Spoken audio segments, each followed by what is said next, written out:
สบายดีทุกคนมื้อนี้กินมะม่วงรอบดึก กินไปแน่แหละมันจะกินส้มเมื่อยเพลียมื้อนี้เอ้ยอืม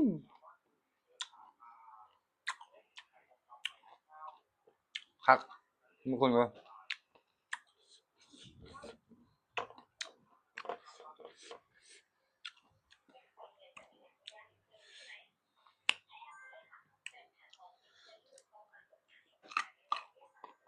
อืม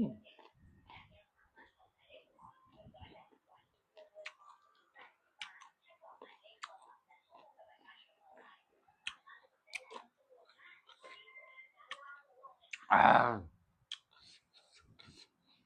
อืมแซ่บคักพี่น้องเอ้ย